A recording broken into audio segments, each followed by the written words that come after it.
everybody. Hello, hello, hello, and welcome to History of Middle-earth, Part 2. I'm your host, Shane McInnes. I'm a giant nerd. I read too much Tolkien, if there is such a thing. Maybe I don't read too much Tolkien. Maybe I should read more Tolkien, and maybe people appreciate the fact that I read so much. Hunk, you get as much credit out of this as you would like, my friend. You might even get some gold stars if you're lucky. We're talking about stars tonight, so that'll be fun. Or this evening? It's not really tonight. I'm used to saying tonight when I'm here on the stream. But welcome. So, again, my name is Shane. Normally, I stream history. I teach history at college for a living, and normally I'm here on the channel chatting and talking of various historical topics. However, my lovely viewership has discovered that I'm a giant fan of Lord of the Rings and Tolkien and all things Tolkienverse. And so here we are in our second History of Lord of the Rings stream. A couple of things. Hey, Kyle. A couple of things off the top. Number one, there have been some cats in our yard today, and that has made the puppy very upset. And I have tried to limit the amount of potential woofing that might interrupt the stream by closing all of the windows and blinds. So maybe that will eliminate some of the issue. But even in the tiny crack of a blind that's still open over here, the dog is still just patrolling furiously. You see those kitty cats, Kaylee? Do you see them? She does not like the kitty cats, by the way. So at any point in the stream, there might be some loud borking. And if there is, I do apologize for that. Number two, we are probably going to be down a couple of mods tonight or this afternoon. My wife is out doing some stuff, and KP has had some health issues today. He's going to be okay, but had some migraine issue and some sinus trouble, so you all be on your best behavior. And if we get some chat bots and stuff in, it might take me a little bit to get rid of them. So not that I really have to worry. It's okay, you can mod. Hunk will just flex at them and they'll all just run away. But I hope you all are having a good one. This is, again, History of Middle-earth Part 2, so I should catch everybody up. It became known to my audience that I was a big Lord of the Rings fan, and I received actual dozens of responses and requests for me to do a History of Lord of the Rings stream. And I finally acquiesced to that. I did not want to make it some sort of donorship goal or make it about money or anything like that, so I didn't want to make it a sub goal. So I decided to make it a follower goal, and I said that when we hit 300 followers, we would do a stream. And we did that right at the beginning of December. We hit 300 followers, and it took me about a week or so to get everything together. So just before Christmas, we did our first History of Middle-earth stream. And then I decided that, it would probably be a really long time before we accumulated another 100 followers, which is where I set the boundary to have a third History of Middle-earth stream. And I decided that I would build a community goal. So community goals here on Twitch involve channel points. You can, as a streamer, set a certain goal for a number of challenge points, and then everyone can donate to it. And so I set that up and set the donation goal at 150,000 channel points. And I thought that would be something that would likely take multiple months, perhaps 2 or 3 months to fill. And my viewers, as always, pleasantly surprised me, and they filled that goal in about 4.5, 5 weeks. So that triggered this, History of Middle-earth Part 2. So I say to you, my Govanen, I've decided that I'm going to try to teach you all some Elven. We're going to start with some very basic phrases. and we might get 1 or 2 phrases per stream. So, Mai Govanen is a greeting, and it means well met. So, Mai Govanen. And I'll give you another one that's a bit longer next time. We'll do A Star Shines on the Hour of our meeting, which is something that Frodo uses to greet some elves in the Shire.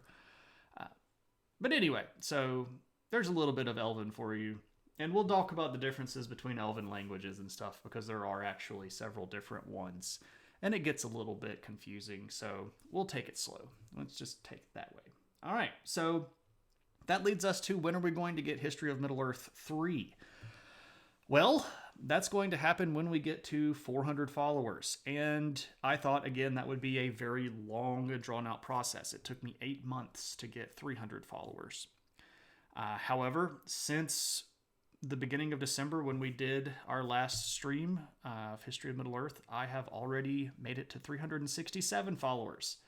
And part of that is due to some awesome support from friends here on Twitch that have brought in big raids and frequently send people my direction. So to all of you, I don't want to leave anybody out, so I won't call anybody individually by name, but you know who you are. If you have mentioned to people that they should come to my channel, if you have brought a raid in here, if you have gifted a sub, if you have followed or donated, if you have done anything, including even just being here, and you all might not know the sort of ins and outs of stuff on Twitch, but even viewership, even if you are just lurking in the background and not chatting at all, you are helping me, and you are helping the stream get to a wider audience, because the way that Twitch weights things puts people with more viewers closer to the top of the scroll, which means that people don't have to scroll so far down to get here. So thank you all so very, very much. Hey, Cassidy, welcome. Someone you should go follow. 2 people you should go follow. You should go follow Incredible Hunk, and you should go follow Cassidy, who has just had some pretty big life stuff. I am super proud of Cassidy. She is starting... I am Spartacus.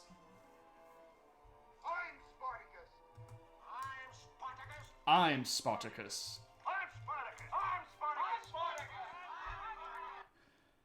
Thank you, Hunk. That was beautimous. So I was saying that Cassidy just recently started a company. She's her own boss now, selling art, which I think is amazing. Congratulations on that.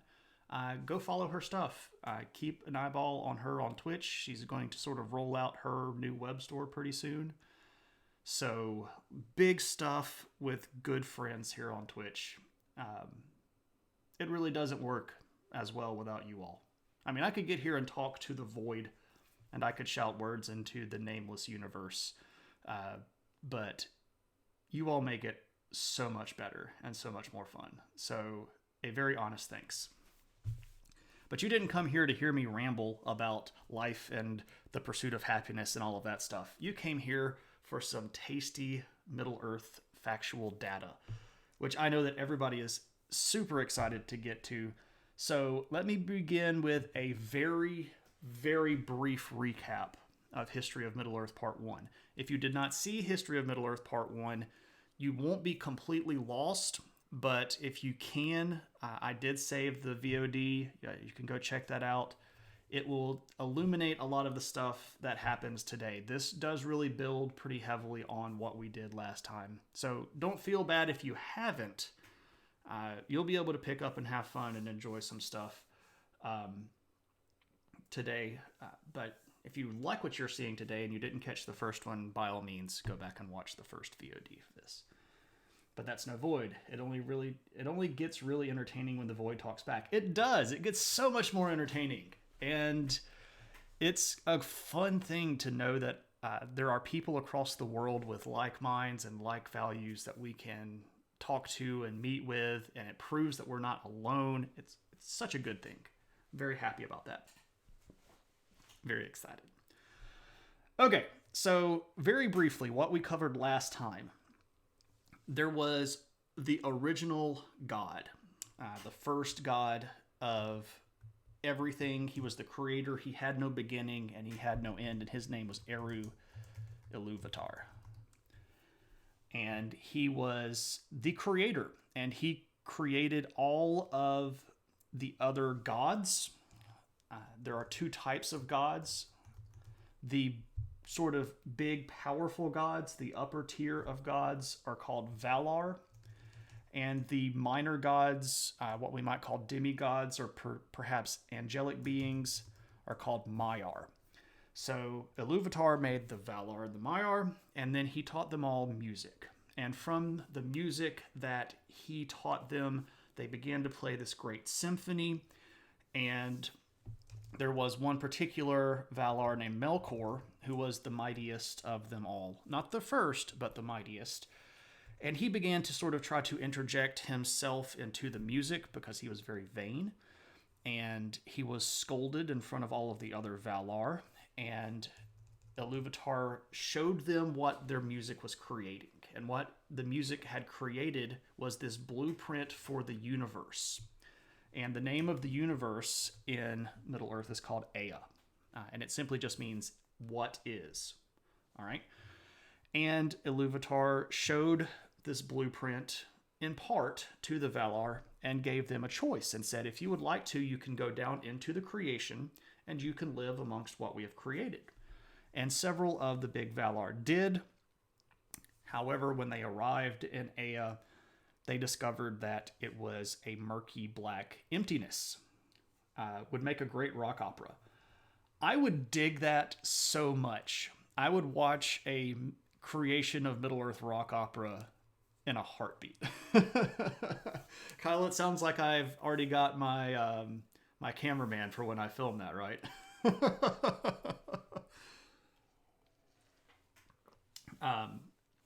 Okay, so this is where we will pick up today. We have a lot of the most powerful Valar. They get down into creation and they find out that, in fact, Ea exists, but none of the stuff that they had seen in this blueprint exists yet. And it's their job, using their powers, to create all of this stuff. Too bad Christopher Lee died. He could have had some metal spoken word. Yeah, really. Hey, KP. Thanks for coming by, man. I hope you're feeling better. And if you don't feel like hanging out, man, you don't feel honor bound or anything, you take care of yourself. So the Valar have a job to do, and there are going to be three of the Valar, sort of the three mightiest of the Valar, that are going to be the key builders.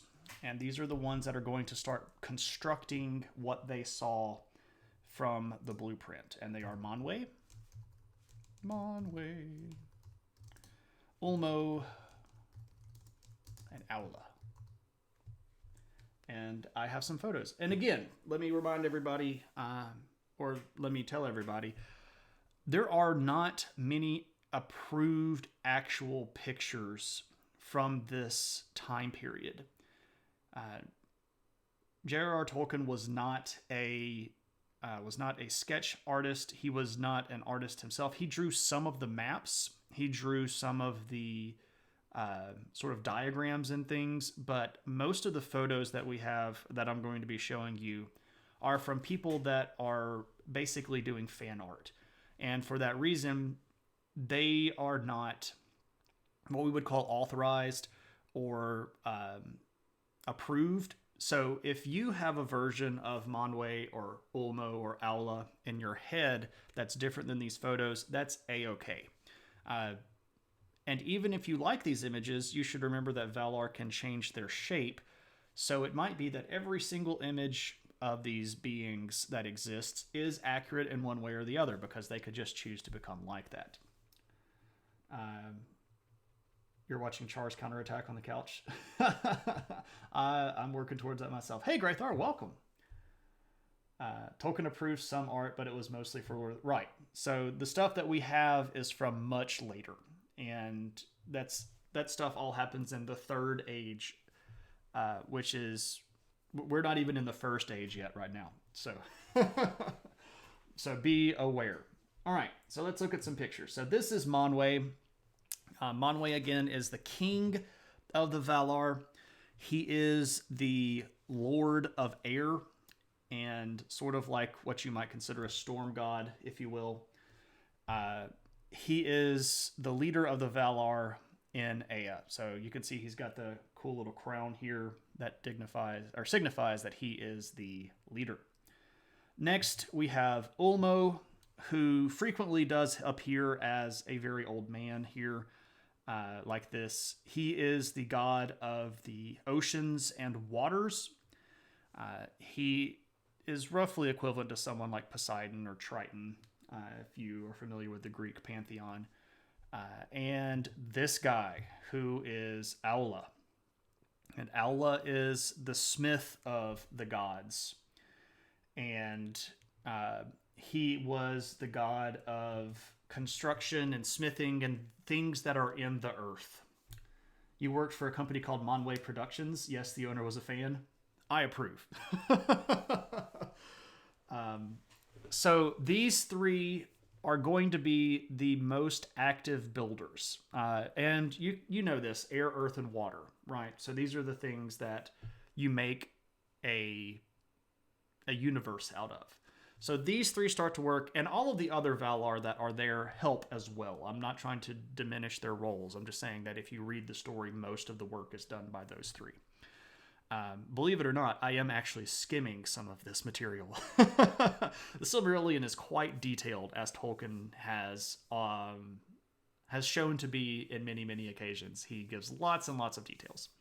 Okay, so they start working and they start building things, and they've seen the blueprint that Iluvatar showed them, so they know sort of how to go about building Earth and Sea, Earth, Wind, and Fire. No, not Earth, Wind, and Fire. I mean, I guess if you want to call Aula, who is the god of smithing, the god of fire, that would be close, and I would probably give it to you. But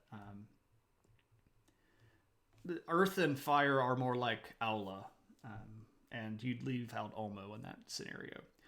So in the middle of all of this working, all of these Valar working to create the Earth and build land and build water and set up the universe, there is one of the Valar that's causing trouble. And you already know who it is. It's Melkor. Because Melkor descended down to Ea and decided immediately that he was going to rule all of it. He was going to be the head honcho, the guy that was in charge, the one that was going to run the show. And if things didn't go his way, he was going to destroy them. So Melkor acts as a bit of a foil. So you hear in the story about the Valar making mountains and rivers and oceans and forests, and then Melkor coming behind them and going, no, you did all that wrong, and then sort of trying to wipe it all out. Melkor is a bit of a jerk. And he's a big bad guy. This is a picture of Melkor in one of his later forms as the evil tyrant king. Which I guess is a bit of a spoiler, but that's a really nice reality. It'd be a shame if somebody conquered it. Basically, yes. So this is going to start what we know as the First War of Time.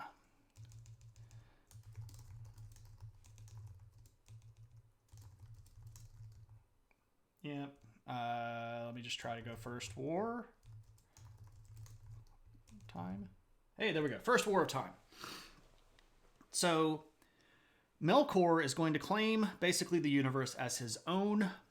Manwe is going to call together all of the Valar that are down on Earth and many of the Maiar. So again, these Maiars are sort of like helper spirits or demigods. They get collected to his side. And Melkor realizes very quickly that he is outnumbered. So he withdraws for a short period of time, and the Valar believe that he was sort of cowed, and that he would not stand against their might. So they continue building, and they get to a point where they feel like things are more or less finished, and right at that moment, Melkor decides, oh no, you didn't. And he bursts out from his hiding place in physical form. And this is an important thing here. Not until this point had the Valar taken some sort of physical body. Valar can exist in non-corporeal form. They don't have to take the form of a human or anything. They can sort of exist just as a spirit. But Melkor shows up in physical body and literally begins to physically wreck everything that he can put his hands on. And this is going to be an important moment because it's at this point that many of the highest of the Valar first take physical form themselves. And this is when they're going to begin to take physical form, take on physical appearance, but also take on gender. Because the Valar are not technically gendered beings.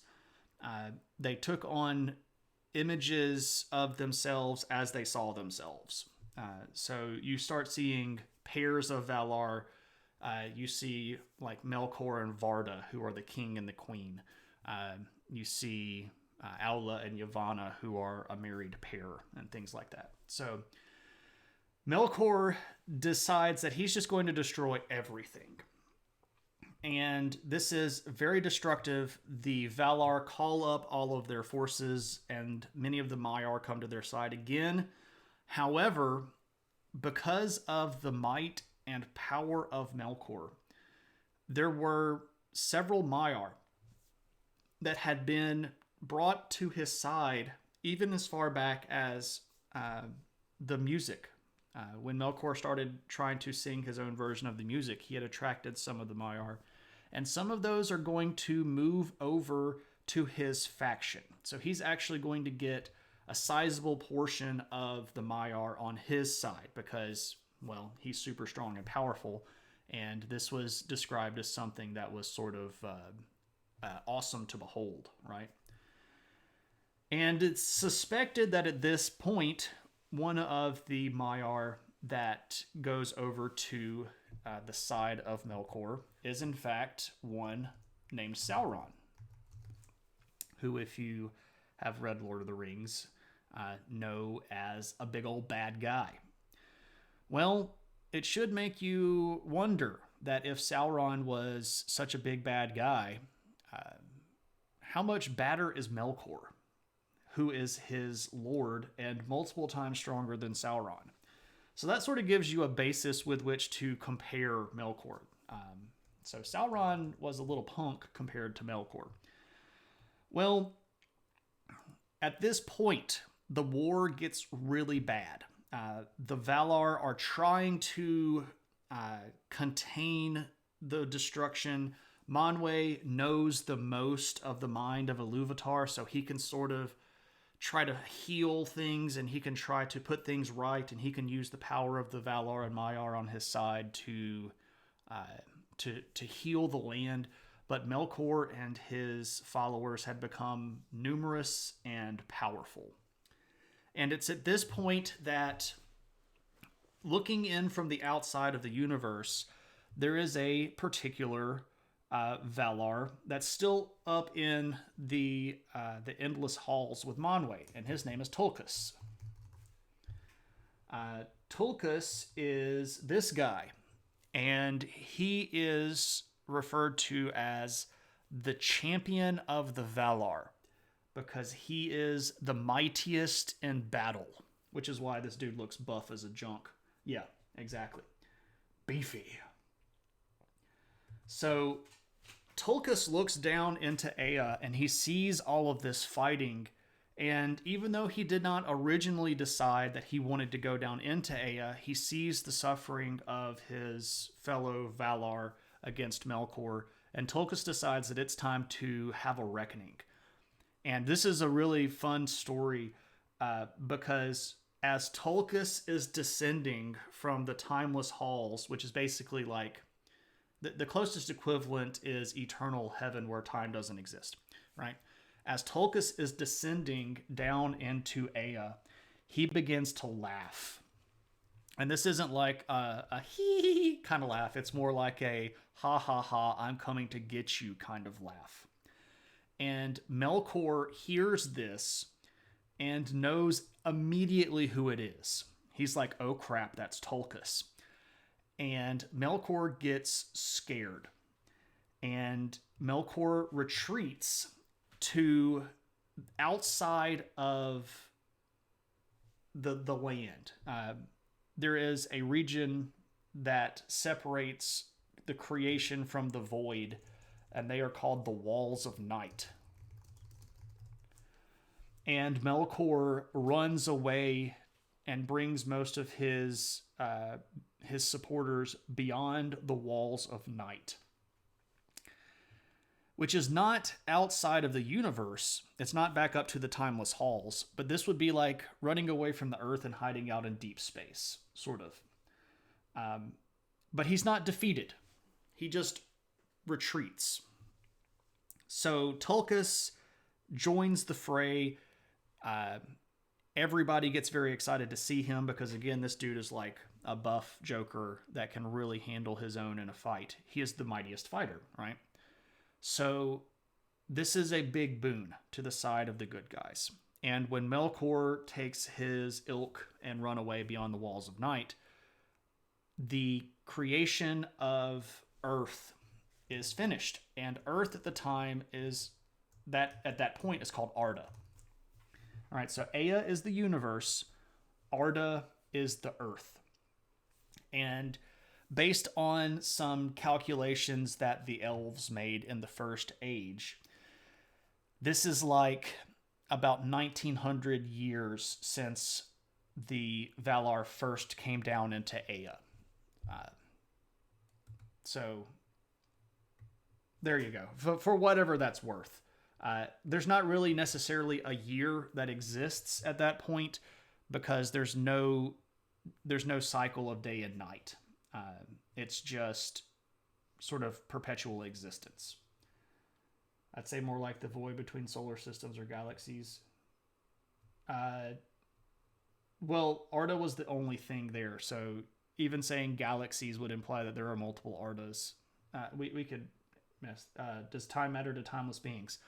No, that's why I said that the elves are trying to. So later on, when the elves actually show up, the Valar tell them all of these stories, and of course, the elves being created beings that have days and nights and time, they try to reckon backwards through the periods of time. So, all right, so we have Arda. Let me show you a picture of what Arda looks like, and we'll get an idea here. Okay, so we have out here Ea, which is, again, just the world or the universe. We have Middle Earth, and this here, these two guys, we'll talk about the towers of the lamps in just a moment. But you have the universe. It is separated from creation by the Walls of Night. You can see the sort of big black gloopy thing here. Middle Earth is called Middle Earth because it sits in the middle. And yes, at that point, the world was flat. It was perfectly built to be symmetrical. The island, or the continent here, was perfectly symmetrical, and there's a big lake here in the middle that's called the Great Lake. And this island right here is where the Valar decide to make their home, and that is called Almorin. And here we have Ikaya, which is the outer or encircling sea. Dang flat earthers. Yep. Well, it actually was flat at that point. So, Arda. It's a flat disk. It's perfectly symmetrical. Arda is the name of the creation. Again, the big encircling sea is called Ikaya. And if you read any of the Silmarillion, you will not usually see it referred to as Ikaya. You'll see it referred to as the encircling sea, because it encircled all of Middle Earth. Hey, flat earthers and geocentrics were right for a time. Yeah, in a fictional universe. And then you had those Walls of Night, which bound out everything. So, at that time, everything was in darkness. However, one of the things that the Valar knew about was light. They knew that light was going to exist. They knew, based on their view of the blueprint that Iluvatar had shown them, that they could make light. And so they did. And this is going to be the work of multiple Valar. Brittany just got home, so if you hear loud noises, that's the puppy greeting her. So, to begin, Aula begins to make some lamps. And these are really, really big. These are honking huge lamps. And he makes two of them. One of them is called Iluin, which is a silver lamp. And one of them is called Ormal, which is a gold lamp. And he takes these lamps to opposing sides of Middle-earth, and then he builds two really big towers to put them on. So in the north, Iluin sits on the Tower of Helkar, and in the south, Ormal sits on the Tower of Ringil. And you're going to say, do we need to know Iluin and Helkar for the exam? No. Just know that Aula builds two lamps, right? Let them take the win. They really need it. Good day, traveler. Let me sing you a song of my people. Indeed, the puppy is all about making noise when we come home. She's so excited. Okay, so we have these big lamps now. And then we need to fill... Tuna. Yeah, there's always an exam. So we had to put light inside them. And in comes Varda. Varda is the queen of the Valar, and she is the goddess of light. And so she uses her powers to fill the lamps of Aula with light. Hunk, I turned all of the channel point rewards off for this particular show. It's going to be a bit of a long one already. And those tend to derail me. You thought there wouldn't be a monkey's paw? Oh, yeah.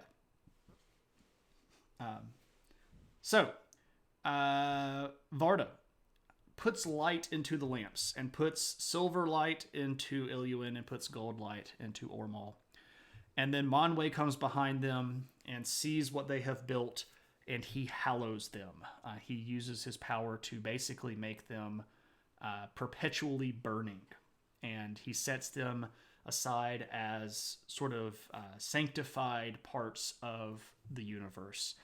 And that's why in the image here, you can see that there is a silver light and a gold light. So this would be Iluin on Helkar and Ormal on Ringil here. And again, this is done symmetrically because the idea here is that they are creating perfection. So they have created this perfect world that is symmetrical, even though Melkor tried to spoil it. That's the thing. Manwe knew the most of the blueprint, so he was able, even despite Melkor's attempts, to bring about a beautiful creation. Perfectly balanced, indeed. So again, the elves are not around yet. There are no other living beings around yet. The only thing inside of Ea that is living at this period are the Valar and the Maiar. But that's about to change. Because when the lamps light up and the world is brought forth into light, we get new beings.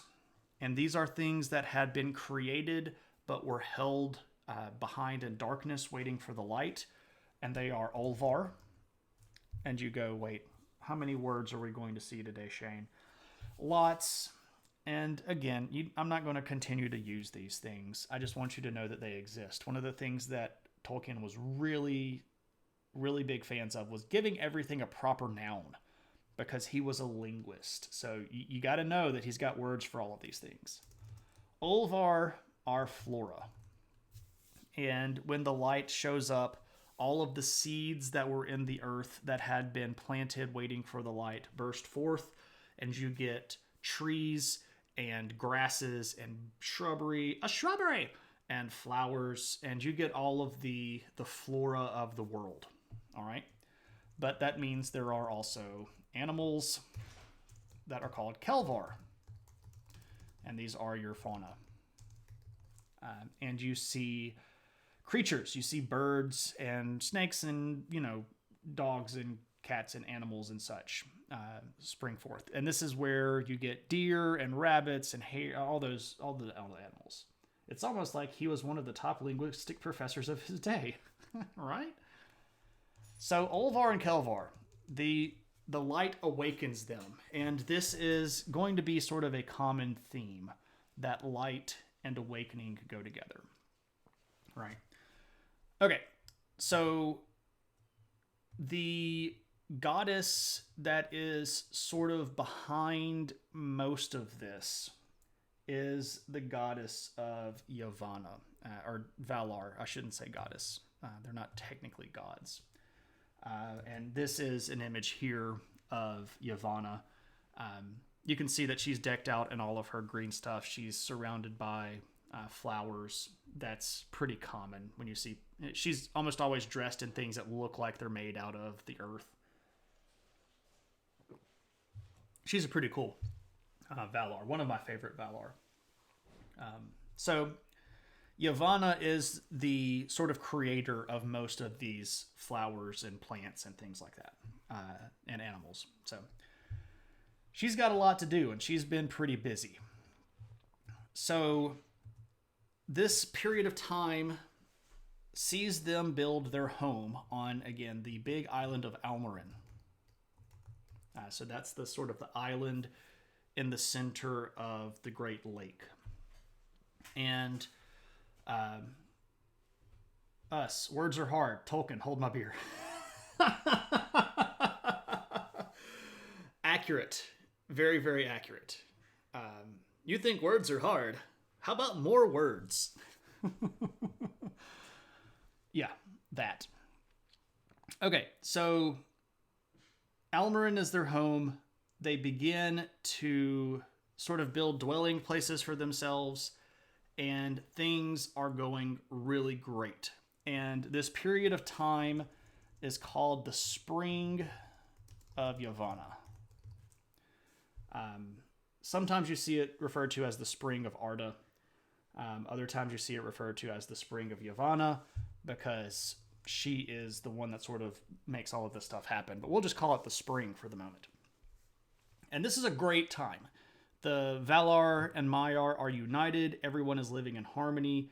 They are sort of resting in the beauty that they have created. Dude made up words, then created the world to use them in. Yeah, pretty much.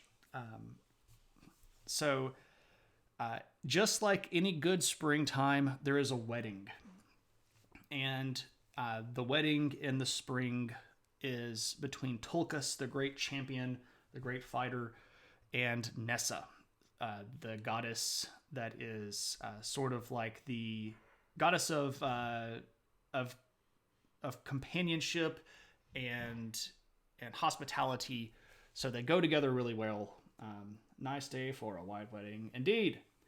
So the wedding is a great feast. The Valar put together all of the best foods, and the Valar and the Maiar are going to show up, and Tulkas and Nessa are wed on the island of Almarin, and all of the Valar and Maiar have a great big party, and they revel for ages, and this goes on for a really, really long time. And there are sort of, your games and your feats of strength and such. And after all of these long revels, Tulkas is exhausted, right? because he's exhausted. We'll just leave it at that, right? And so he decides that it's time to sleep. He needs to sleep. And so he goes to his home and he begins to sleep. And at this point, something important happens. Because Melkor had been watching. He had been watching from the outside of the walls of night. And when Tulkas slept, Melkor took the opportunity to sneak back into Arda. He crossed the walls of night and he went into the uppermost north, the very, very far north of the continent, and he created the Iron Mountains. And these were very high, very tough mountains. Nobody was really paying very much attention at this point because everybody was sort of excited about the wedding. But he raises up the Iron Mountains, and inside them, he builds his greatest fortress called Utumno.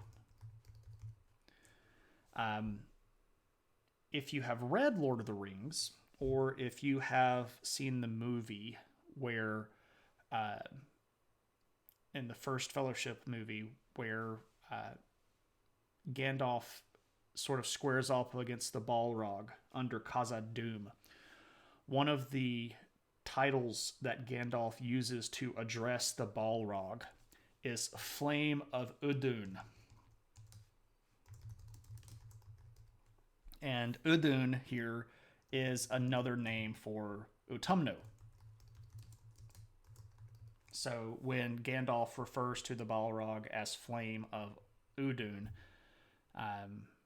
this is just another word for the big fortress that Melkor builds.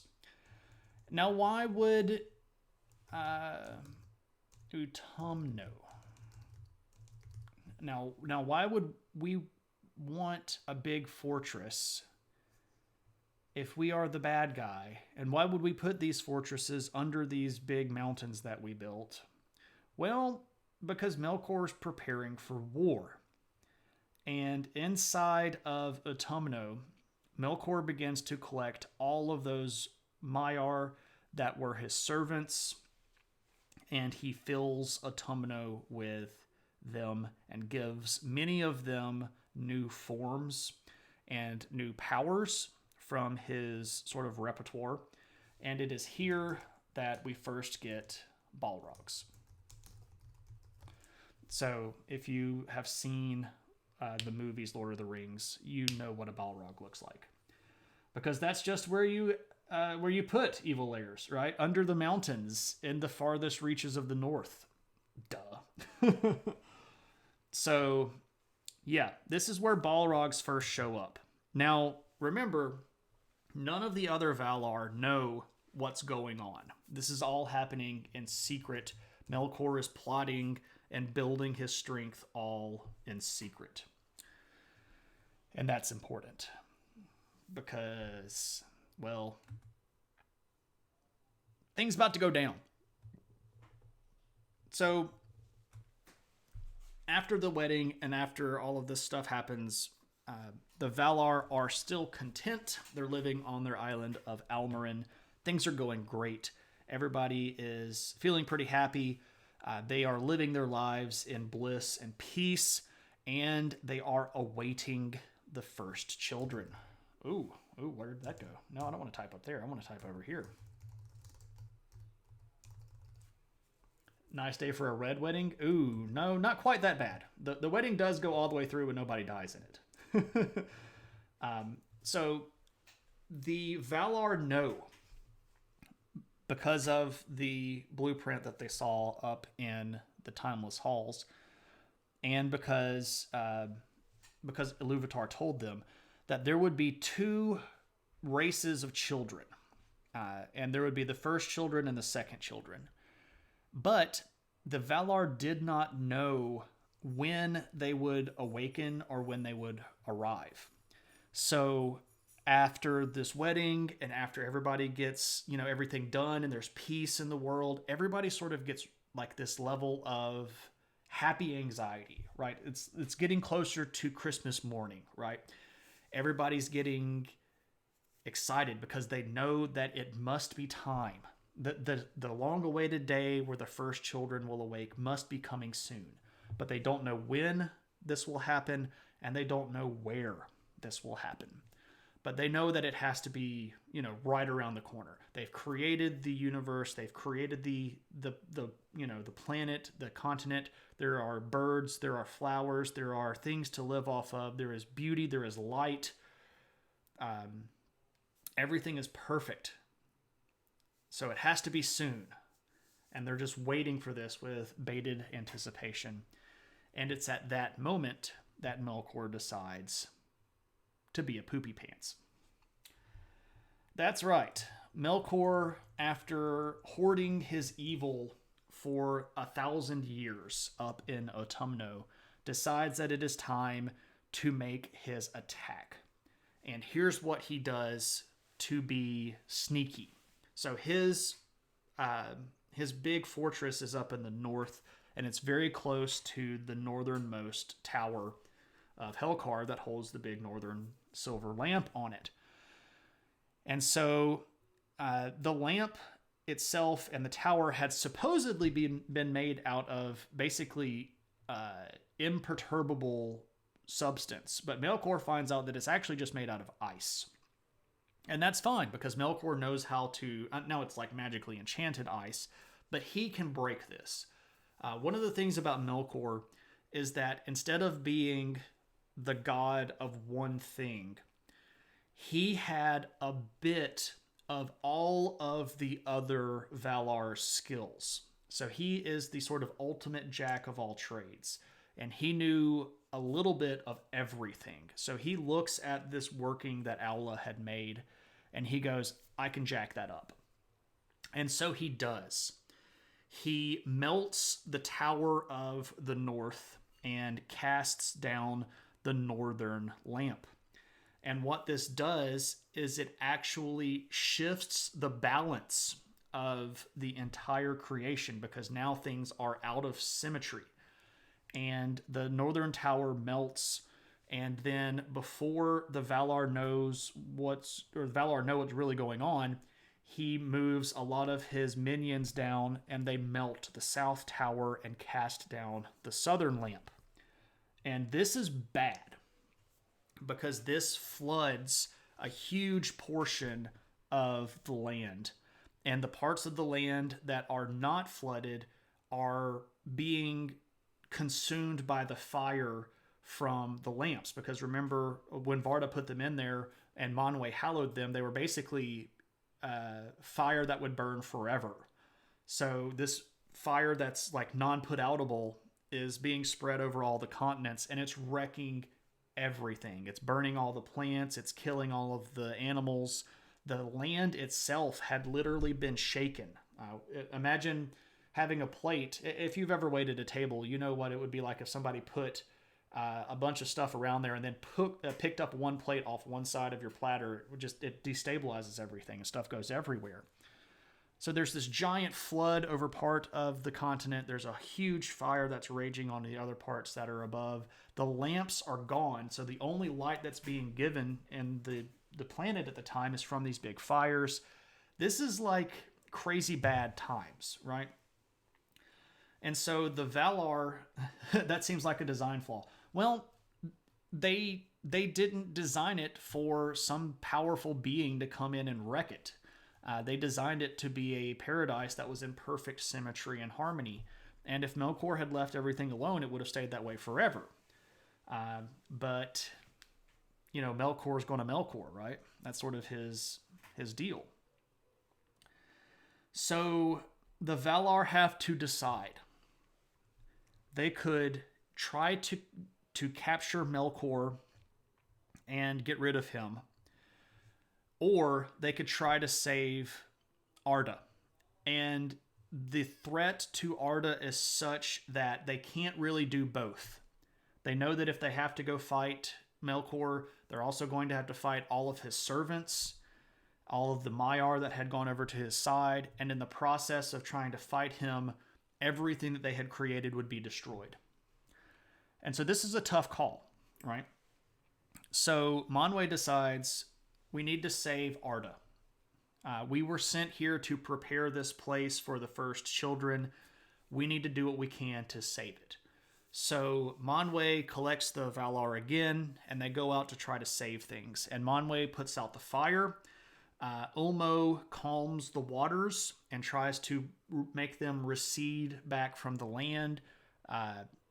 And Yavanna is really very sad here because she felt so closely related to the flowers and the flora and the fauna that this is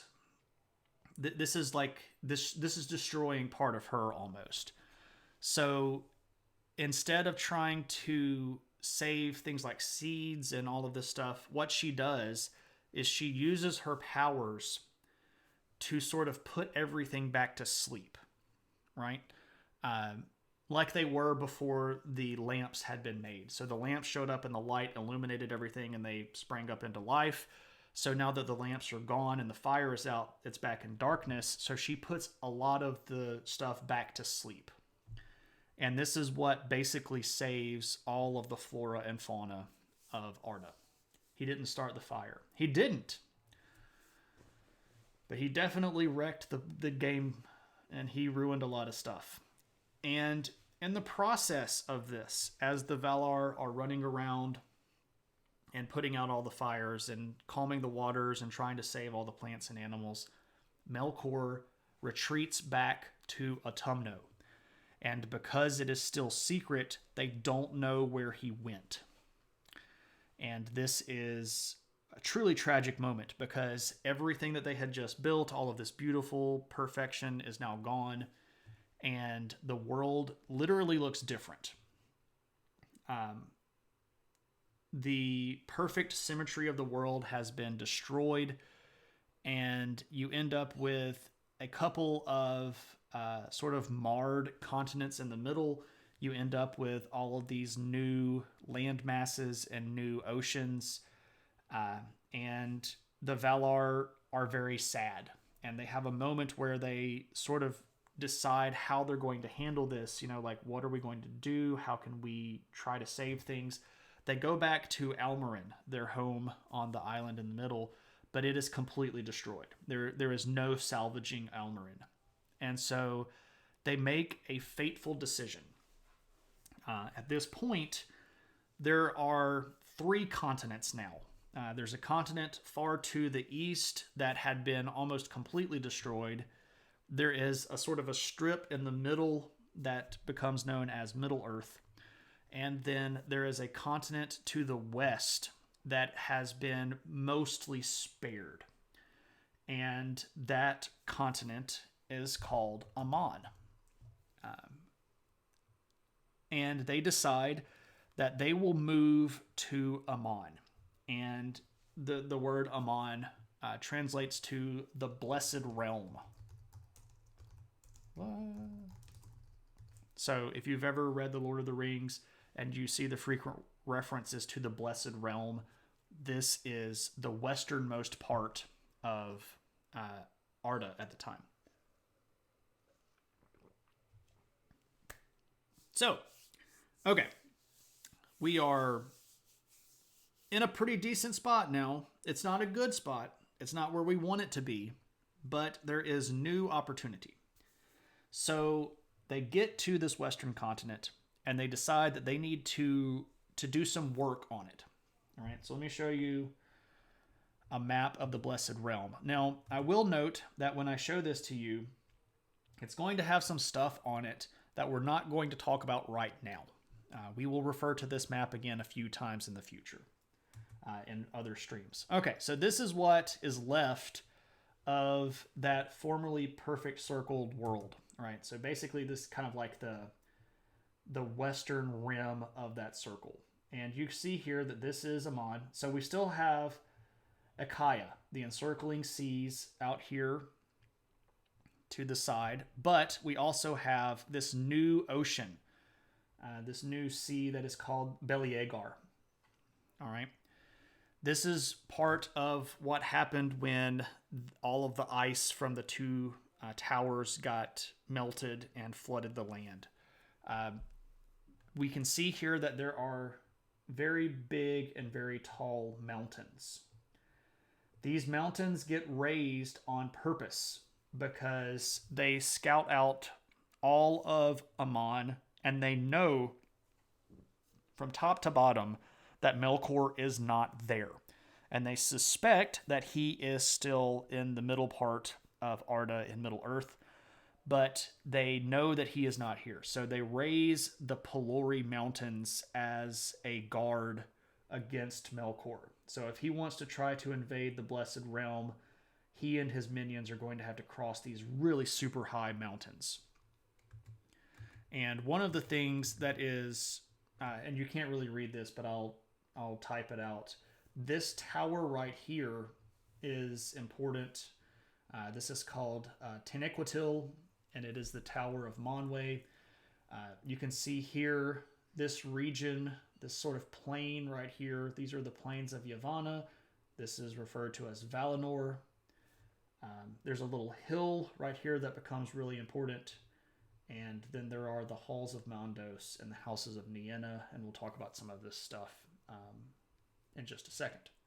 He has minions. Oh yes, Melkor has minions at this point. He had seduced and tricked many of the lesser deities, the Maiar, over to his side, including at this point Sauron and another typically good and later good Maiar called Ossa, who was sort of a fighter. And Ossa is going to get redeemed and come back over to the side of the good guys around this time because he sort of sees the destruction that Melkor has caused and he repents of ever helping Melkor. So Ossa is saved. But yeah, so there are Balrogs and demons and many things that used to be Maiar that have taken physical form and been bestowed with certain powers and skills by Melkor. And they are all hiding out in Autumno, this big fortress that he has that's up in the Middle Earth northern region, under these big things called the Iron Mountains. Yeah, he's got a big army, and it's not going to go away anytime soon. Okay, so this is beginning a new period of time. So we are no longer in the time of the lamps because the lamps are gone. And when you see references in Middle-earth history to this period of time, it's called, anybody? Time of the... Well, I realize that I'm on about a 45-second delay, so now I have to pause and wait for everybody, and wait for everybody, and wait for everybody. I actually want to know. Anybody? Okay, I'll just say it. Time of the Trees. So there's no more light. And with this new region of the Blessed Realm, it's time to recreate some of this perfection. So they build the big mountain ranges, the mountain ranges called the Pelori Mountains. Again, there are names for everything. Don't worry if you don't get these. Pelori Mountains, the highest of the peaks there is Tenequatil.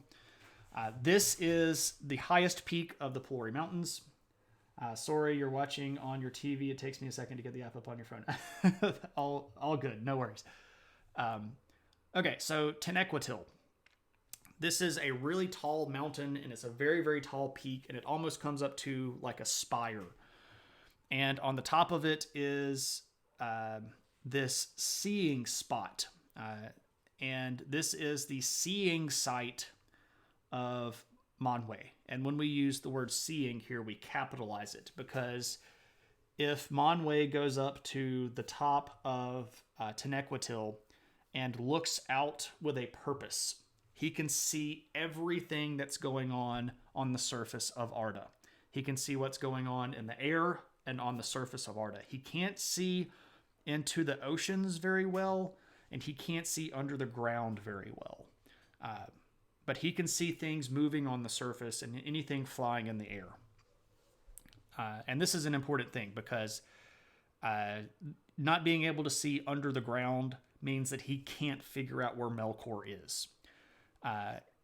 Not being able to see under the waters is not such a bad problem because Manwë and Ulmo, the god of the oceans or the Valar of the oceans, are very, very close. They have always been in league against Melkor, going all the way back to a period before they ever came down into the universe. So Ulmo and Manwë work together. They have a very close, powerful relationship. And the only thing that really escapes Manwë is the stuff going on under the ground, which is where Melkor is, right? Convenient, eh? But Melkor knew that because, again, he has part of Manwë's power, and he knows what Manwë can and can't see. Lesson learned, always have dark vision. Right. You always want to be able to see in half light like it is full light, and in darkness like it is half light. It's really great for running around in caves. Otherwise, you have to carry torches, and that takes up weight. And, if you leave your torch, you can't see anymore. So hang around with people that have dark vision. My dwarf has dark vision, and I'm proud of it. Anyway, so we have these new mountains. We have Tenequatil, which is this big high seat of seeing for Manwë. We have this new ocean called Beliagar. We have Valinor. This is what we might consider the sort of equatorial region of Aman. It is where things are level and will one day be lush and green again. And during this period of time, all of the Valar end up getting their own dwellings. So they're all going to have sort of their own places. And Tulkas and Nessa build this really big sort of like feasting hall where Tulkas, will wrestle and do like arm wrestling stuff, and Nessa will serve drinks and food. So this is very kind of like Viking mead hall-esque kind of thing. Lorien, who is the Valar of trees and wisdom and fate, has a sort of very quiet grove that he uses as contemplation sites. There are what we call the halls of Mondos. Mondos is the god that basically is the god of fate, and the halls of Mondos will become a very important area once we get to things dying.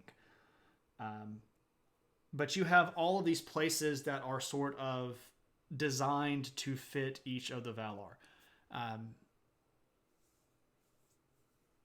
This is not necessarily a bad thing, but it does show that they had begun to develop more of an individual identity. They weren't all living together at the same place at the same time. Now, there was a capital city called Valimar. And this was sort of dead center in the middle of the region. And it was home to Valar and Maiar alike.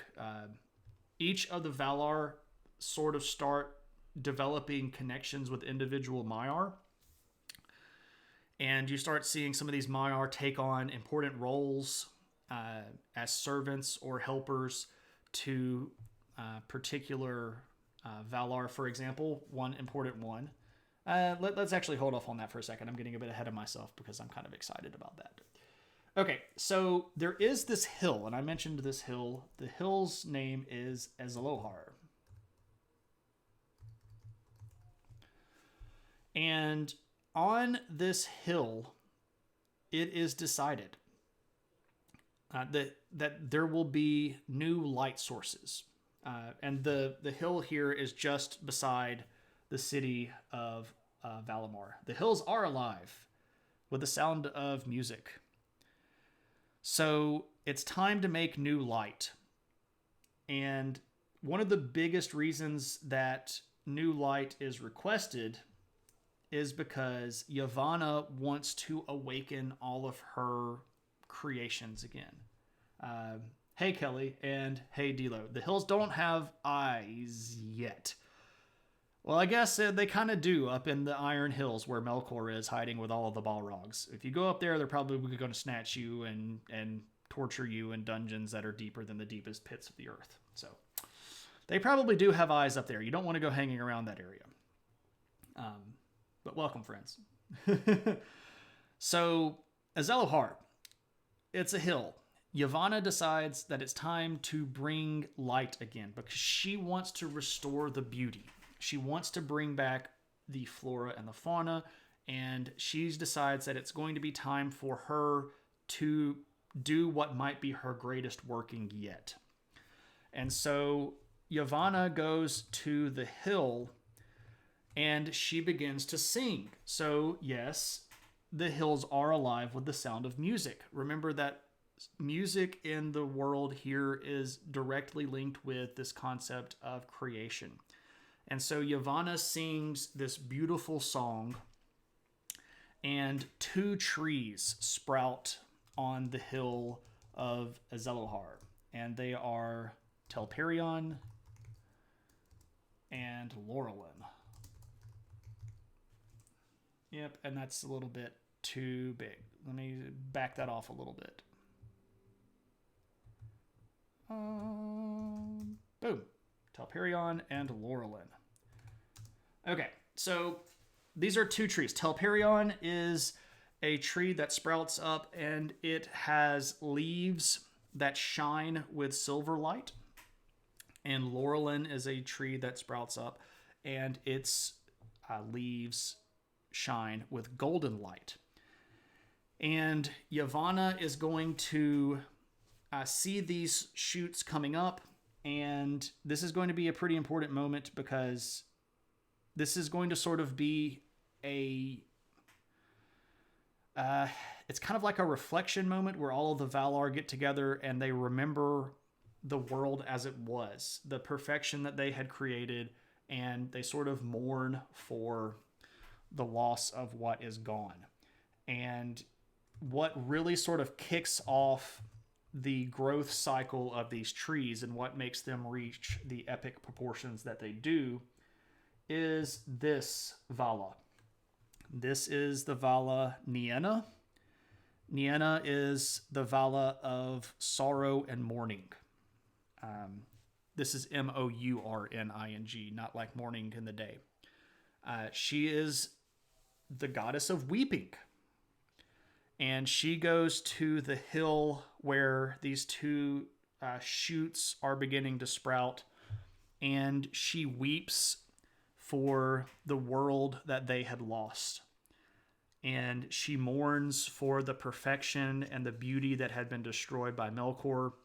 And in doing so, she puts all of this feeling and emotion and yearning for what could be again into her tears. And the tears are going to water the trees. And the trees immediately begin to grow to really epic proportion. And again, these are all sort of artistic interpretations, but here is what we might expect these to look like. So you have, again, Telperion here, this giant tree that's giving off silver light. Here is the capital city of Valamar, and here you see Laurelin, this enormous tree that's giving off golden light. And it is decided during this period of time that the trees will give off light in cycles, right? So each tree will give off a light and sort of wax and wane like the phases of the moon. So that give off more light and then they will decrease. And this happens in 7-hour cycles. And what this means is that during the middle of the day and in the middle of what might be the night, there is an hour where both trees are giving off light, and this is sort of a very pleasant and happy time. And this establishes a 12-hour cycle of the day. And at this point, they actually do start counting days. So at this point, there is a new reckoning or new way of reckoning time that had never prior to that point existed. So days exist now. And it's because of these big two trees. So they have done all of this work. They have tried to recreate this beautiful world that they lost. They have tried to restore some of the beauty that was there prior to Melkor's destruction. When the light from the trees goes forth into the world, much of what Yavanna had put under sleep wakes back up. And Yavanna and some of the other Maiar that are in her care begin to travel around the world, and they notice something interesting. And this is an important fact, an important thing to remember, because it has something that plays into basically Lord of the Ring history forever. And here's the thing. They realize that even during the darkness, the period between when the lamps fell and the trees were made, the two big trees, that the other trees in the world did not stop growing. So even though Yavanna had put this sort of power of sleep over many living things, the big forests of Middle-earth did not stop growing. And they had reached truly gigantic and epic proportion. And some of these trees are huge and innumerably ancient at this point. And Yavanna falls in love with these trees because this is sort of like her being proud of one of her kids, right? She had created all of these beautiful plants and animals. Many of them had been destroyed. To save the ones that were fragile and frail, she had put them all back to sleep. And then she finds these trees, these giant trees that are unshaken, that are undestroyed, that are unperturbed, that endured even during the darkest of dark, that are still living. And this is to her like, single tear, left eye, looking straight into the camera kind of thing, right? This is huge for her. And so they go back over and they all sort of meet up after the trees get made, and everybody is kind of having a bit of a powwow about how to handle stuff. And they start thinking again, like, okay, we've brought order back to things, but is it now time? Remember, we're still waiting for the first children. They've got to be coming soon. They've got to be around here somewhere. Again, they don't know where the first children are going to awake. They don't know when, and they don't know how. And at this point, Aula, the smith, genuine question. Why couldn't they take the eagles over to Mordor? That is a great question. So, this is a little bit of something that we'll cover later on. Eagles are effectively the created servants of Manwe. All right, so Manwe is sort of the chief god. And the eagles are only allowed to do what Manwe lets them do. So they don't have what we might consider true freedom of will. Right? They are only allowed to do what Manwe lets them do. And we have to remember that Manwe also is the Valar that knows the most of what is going on. So he has the most knowledge of the future. He has the most ability to predict what's going to happen, and he can see everything that's going on the face of the planet, again, because he sits up on his tower and he can see whatever's moving in the air and on the earth. So this has to do with a lot of things that transgress and that pass over, but effectively, over the course of time, the Valar become less and less directly involved with the dealings of humans and the dealings of elves in Middle-earth. And after some really catastrophic events that mark the end of the Second Age, the Valar are sort of fed up with humans and with dwarves and with elves in Middle-earth, because they had forsaken the Valar, they had gone against the will of the Valar, and so Manwë, at the behest of the creator, kind of lets them do their own thing. So even if Frodo and Sam had gone to the Eyries where the eagles lived and talked to Gwaihir and Thorondor and all of the Landroval, the big eagles, and said, will you fly us to Mordor so that we can drop this ring in? They would have only been able to do that if Manwë had allowed them to. And Manwë was not going to allow them to, because the rings themselves were made because humans and elves got greedy and directly disobeyed the Valar. So to him, they were sort of punishments.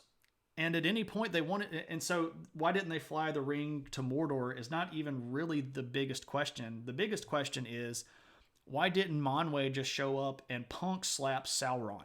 Because he could have by himself. Manwë could have come over to Middle-earth and just gone, and that would have been the end of Sauron. He didn't, because he was teaching them a lesson. But you say, why did the eagles then help Gandalf so much? Why did they fly the dwarves to the Lonely Mountain? Why did the eagles save Gandalf when he was captured on top of Orthanc, the Tower of Sauron? Well, the answer to that is Gandalf is actually a Maiar, and his real name, or his original name, is Olorin, and he had been sent specifically by the Valar as a last gasp hope of trying to get elves and men to straighten themselves up. They were sent as guiders, as assistants, as workers to try to fix the evils of the world. And Gandalf was really the only one that was still working towards the will of Manwë. And so he had an inroad. You know, he could have gone and said, let me do what I need to do, and let me go grab this ring and we'll go throw it in the fire. But that would have meant that Gandalf had to have the ring himself. And we know that Gandalf did not want to be tempted with the ring. He did not want to own the ring or hold the ring. We know this because he said as much, right? He said that if he had it, he would use it, and he would mean good, and it would turn evil, because he would use it to heal the hurts of the land. And the reason that he wanted to heal the hurts of the land is because he was a Maiar of Nienna. Nienna, the goddess of weeping and mourning. Olorin, as a Maiar, had spent the most time learning in her halls. And the reason that he was chosen is because he felt so much desire to help the people of Middle-earth, which is why he was sent in the first place. So he would have used the ring, but it would have turned out evil against him. So he could not take it himself. Now, what about just picking up Frodo and then throwing the ring in there? That's a different story. But the answer to that is that would have been Manwë directly intervening in something that he was trying to use as a lesson to teach the elves and men and dwarves that they needed to pay attention to the Valar. So he can help his servant, who he knows is going to try to help them learn the lesson too, but he's not going to solve the lesson for them. He's not going to remove the punishment from the lesson, because that invalidates the lesson. And I know that there are a lot of people that are like, they could have just gotten the Eagles and flown over there. But it doesn't make sense if you look at the actual story as a whole.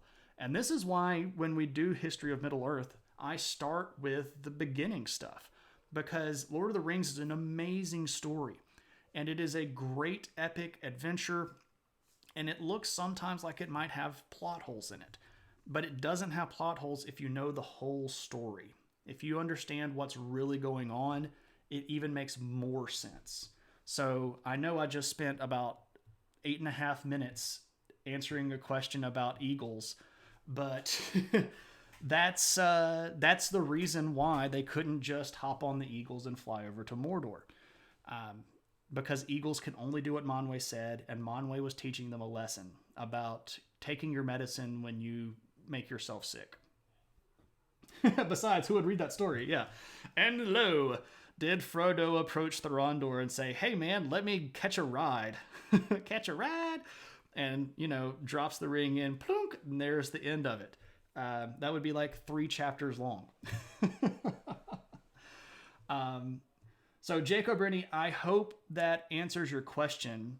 And I also hope for those of you that might have never heard a feasible answer to that question now have ammunition in your clip for the next time you see somebody going, they should have just taken the Eagles. Oh, we found an evil ring. Let's get our buddies, the Eagles, to drop it into a volcano. Peter Jackson would still make it into 3 movies. And it would just be like one whole movie is them like in slow motion flapping their wings. Hey, big crowds, what's up? Welcome. It's like is slow flapping of the wings with epic music in the background. Like dun dun dun dun dun dun dun dun.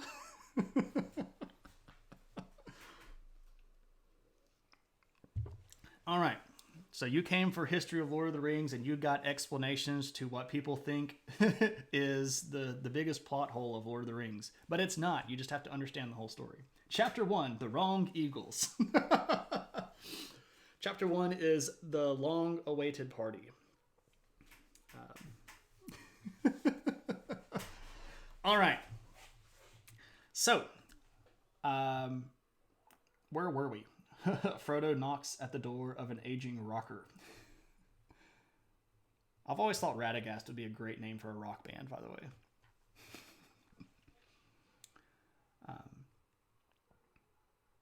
I was waiting to see if Tuna had a whole story that we were going to get to see here. Tuna, you may continue your story if you would like. I'll read that as we go. Okay, so we are waiting for the first children, and the Valar know the first children are coming. Right? It's got to be soon. It's got to be really soon. But Aula. Oh goodness, I did it again. Why do I keep typing up there? I'm supposed to be typing over here. All right, Aula. Aula gets a little impatient. And because he is the Vala of creation and smithing and the earth, he's got designs in his head, right? So he's like kind of an engineer guy. He sees things, and he saw images up in the timeless halls of what the first and second children would be like. And Aula decides that it's time to maybe jumpstart the process, right? Maybe the real thing is he's supposed to create the first children. But kind of in the back of his mind, he's like, I'm probably not supposed to be doing this stuff. But maybe I can just do this. So Aula goes down into his forgeries and his smithies and his workshops and his labs, and he creates the dwarves.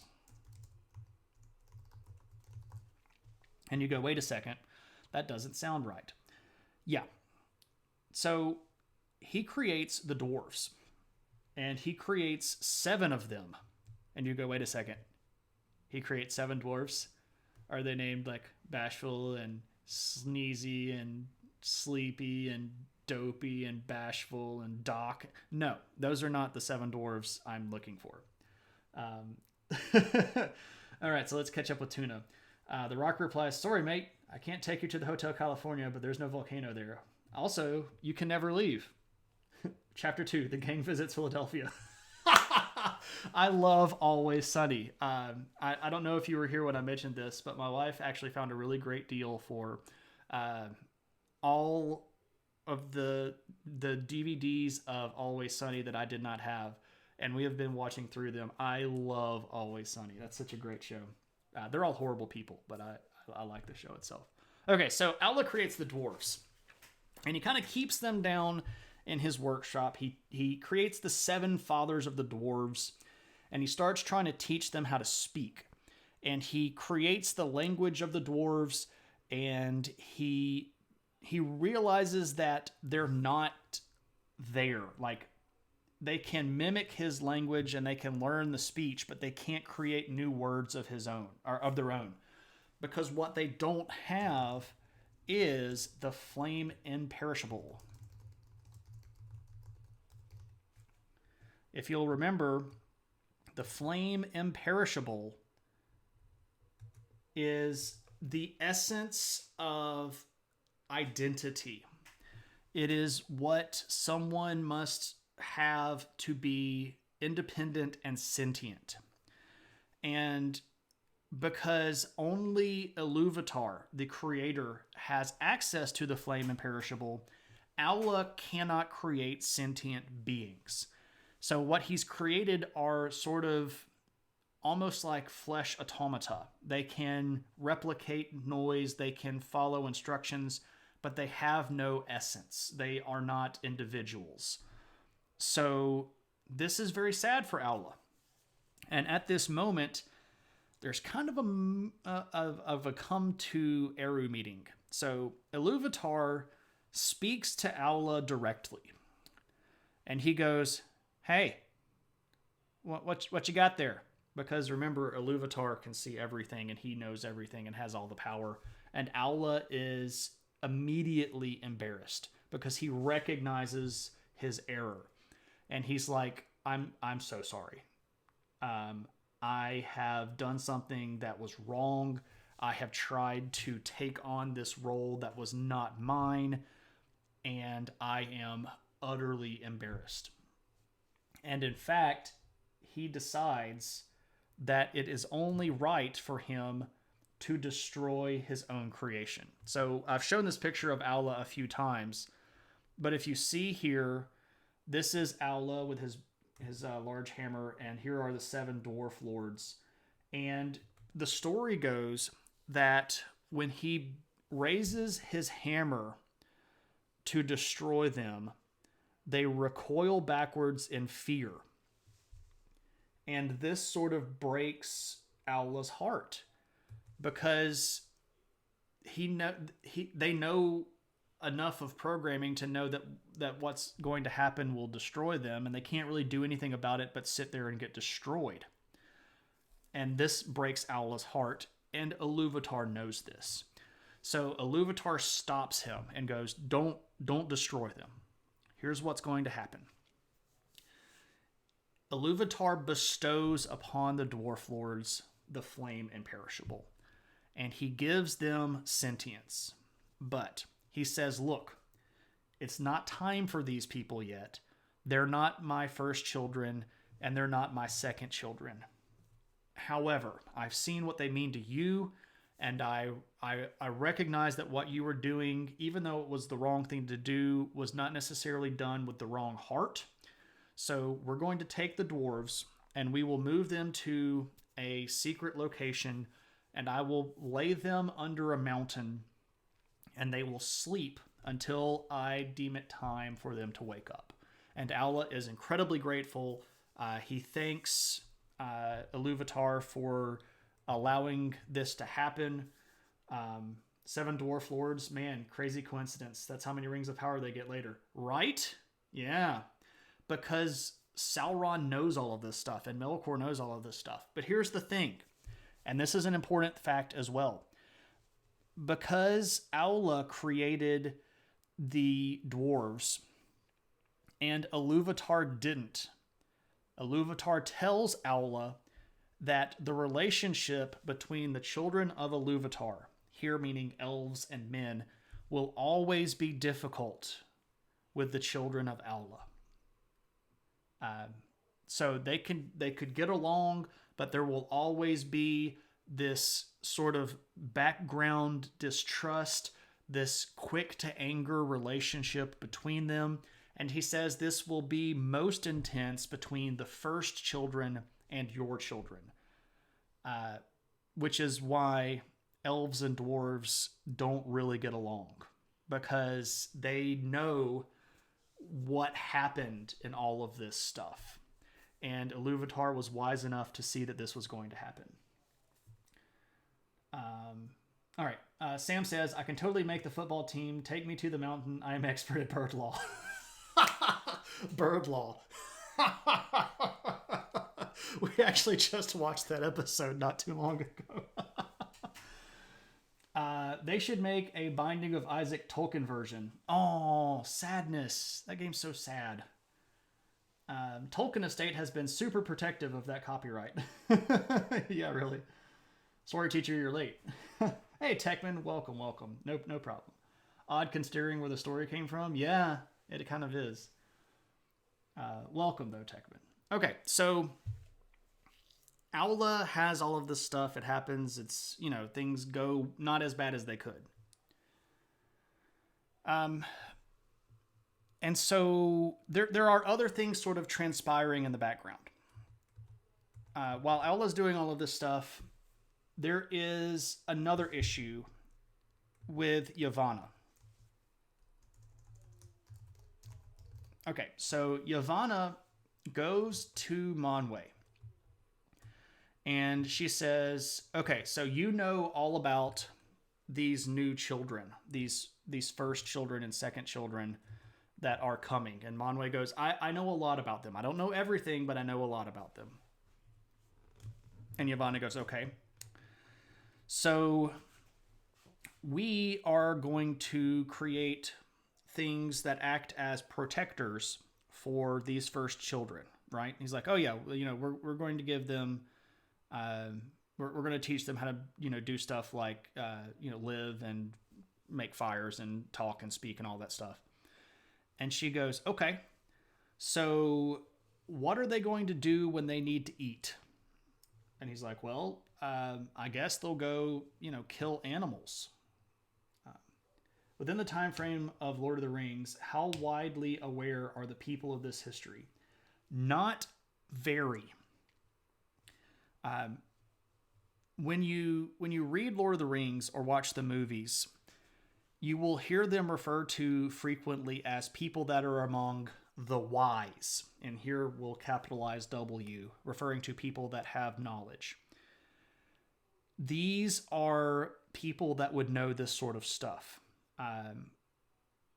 When we go to Elrond's house in Rivendell, and there is the Great Hall of Fire where elves tell stories from the First Age. The reason they know that stuff is because Elrond was a master of lore, and he knew all of these stories backwards and forwards. But that's what made him powerful, right? He was considered the mightiest of the elves in Middle-earth because he knew the most. And that was to him a boon, because he was able to see all of the pieces better than everybody else, which meant that he was able to try to figure out this stuff. And that also makes it more important that when you see things like after the battle where the Third Age sort of triumphs over Sauron, and you see Isildur take up the sword of his father, the hilt shards, and chop off the ring. You see Elrond telling Isildur, throw the friggin' ring in the fire, because Elrond knows what is going to happen if it doesn't get thrown in the fire.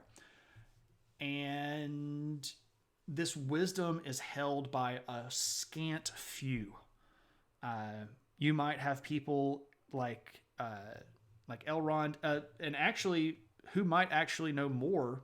Well, I don't know. That's an interesting question. Who would know more about the world, Elrond or Galadriel? Galadriel is way older than Elrond by thousands of years. Galadriel is one of the first of the Noldor mentioned by name, all the way back at the beginning of the First Age. So it's hard to say, but the number of people that would know all of this stuff might be able to be counted on 2 or 3 hands. Not very many.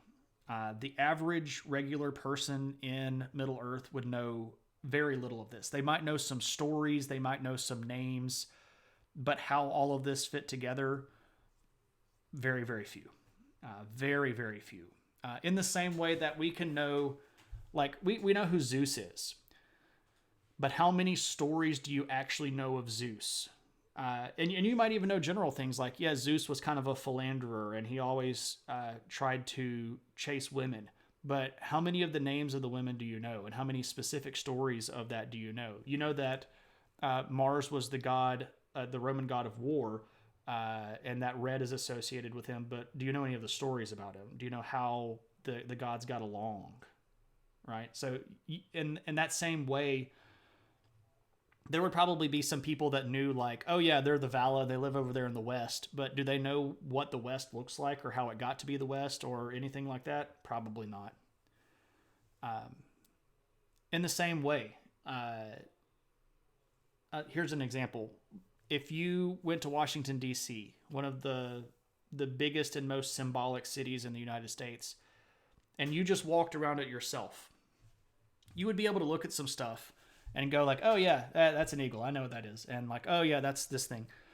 But if you walked around it with somebody that understood all the symbolism and all the history behind it, and you got the backstory, it would make things so much more impactful. Like if you went and looked at the Lincoln Monument, you would go, oh man, that looks pretty cool. But if you went to the Lincoln Monument with some giant nerd like me and I told you that it's a scale model of the Parthenon in Athens, that the number of the columns is important and the number of the columns in the front and down the side are important, and told you the number of the steps and all this stuff, there's so much symbology hidden in all of this stuff that people have forgotten. And in the same way, people in Lord of the Rings would have forgotten a lot of this. You were in a D&D adventure wrapping up after 4 hours. Whew, yeah, we played about a 3.5-hour session last Saturday, so I know how that gets. We almost got our rear ends kicked, but that happens, unfortunately, quite a bit. We don't roll very well all the time. We were fighting some brigands, and they briganded our booty. Anyway, so Yavanna. Yavanna goes to Manwë and says, okay, so what's up with the whole thingy here with these first children? They're going to kill my plants and my animals, right? He's like, yeah. If they need to make a fire, they'll chop down a tree. And she's like, say what now? Because remember, Yavanna had developed this closeness with the trees. He's like, well, I mean, they're not going to kill all of them, but they're going to cut down trees and they'll make things out of the wood, and then they'll kill animals. And she's like, whoa, hold on now. Hold on. So we're supposed to let these children run around and kill whatever they want to. What's going to protect my trees? And Manwë's like, I don't know. What? I mean, you have ideas? The statue itself has the A and the L sign language of Abraham Lincoln. There's so much stuff like that would have been lost to a lot of people, right? So Yavanna goes, I want protectors for my trees. And Manwë's like, what are we going to do, right? How are we going to protect your trees? And Yavanna goes, oh, I've already got the idea figured out. And anybody want to guess what the protectors of the trees are? She wants tree huggers. I don't think that these guys would be tree huggers. Perhaps tree herders, though. The Lorax? Yes, she's going to make the Lorax. She makes the Ents. Now, there's a little bit of contention here amongst us hardcore. She makes Alduin. Hey, Joey Lasagna, welcome. Definitely tree wipers. So there's a debate here. Some people have the idea that at this point in history, the Ents were actually created. Some people have the idea that at this point, Ents were sort of mapped out, but not actually awakened. And some people think that the idea was just sort of sat there and nobody really did anything to it until the first children woke up.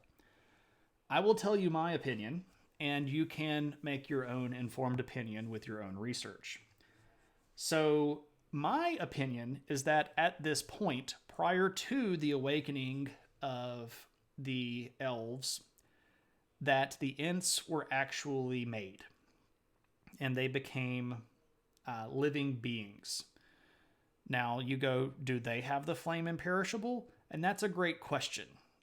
There is a little bit of debate about if they have the flame imperishable and when they have the flame imperishable, or if they're more just like tree protectors. And there's evidence on both sides. If we remember the conversation with Treebeard, Merry, and Pippin, Merry and Pippin ask him what side he's on. And he goes, I'm not on anybody's side because nobody's on my side.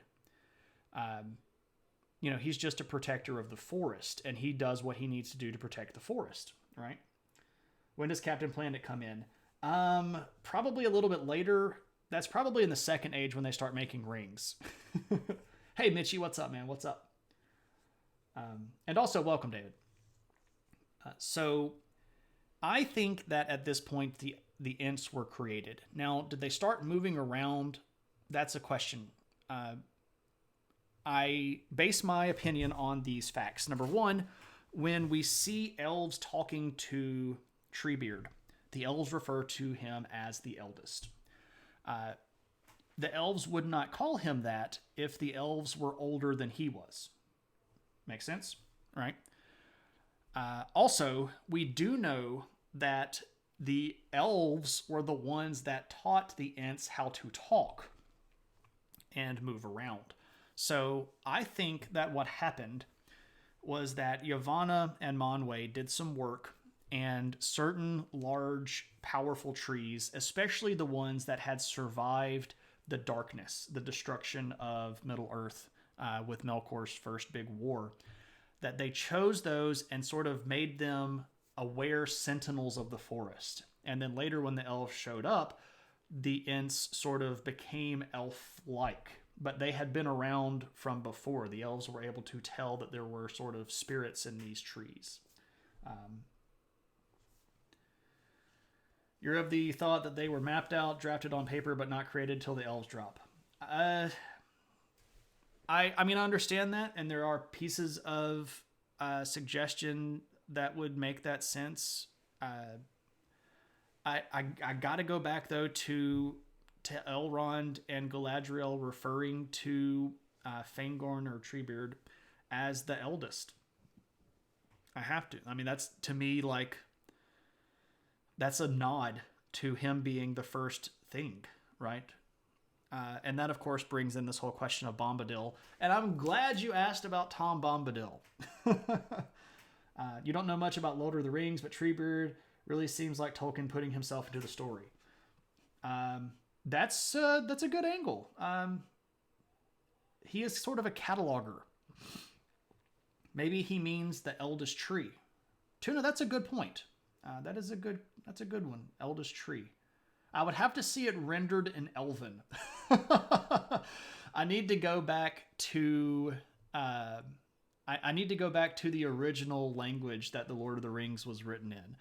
By the way, if you follow the actual lore of Lord of the Rings, if you read Lord of the Rings in English, you are not reading it in its original language. The Lord of the Rings, if you read it in English, is a translation of the Red Book of Westmarch, which is not written in English. It's written in the common tongue of the Lord of the Rings, which is why Frodo and Sam are not their actual names. And I'm not going to tell you about that yet. I'm going to leave that one kind of hanging there for you. To me, he is older than them, Elrond and Galadriel, but not elves in general. And I don't think that it has to be one way or the other. If it was that, I'm not going to like cry myself to sleep at night. And one of the things about Tolkien that he did a lot is that he would make up his mind about something and he would write this draft of this story, but then he might let it sit for a decade and then go, you know what, I kind of want to revise that story. And he would revise it and he would change stuff. So it might be at one time he had this idea and at another time he had that idea, and both of them are correct depending on what period of time in J.R.R. Tolkien's brain we're talking about, right? And this is really, really nitpicky kind of stuff. But I'm a giant nerd. So about Bombadil. All right.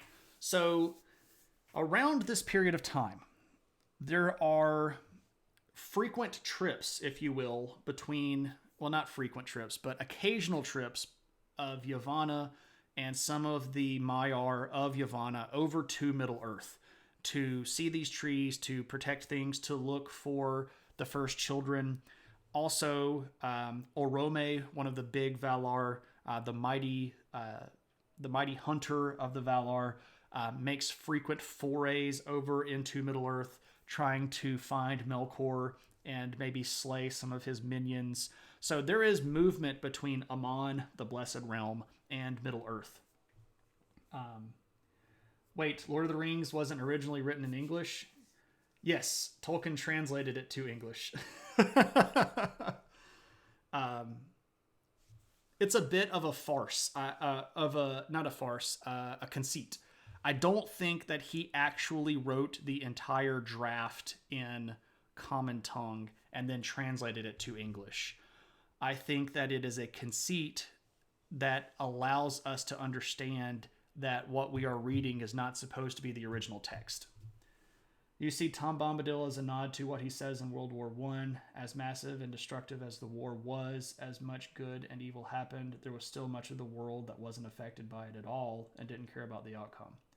Tuna, that's a great image, or a great angle. And a lot of people have tried to put Tolkien's personal experience into what he wrote. And I think that we can get a lot of mileage out of that. I would also encourage us to be careful with that, because one of the things that Tolkien said himself and was adamant about was that he did not write things as allegories.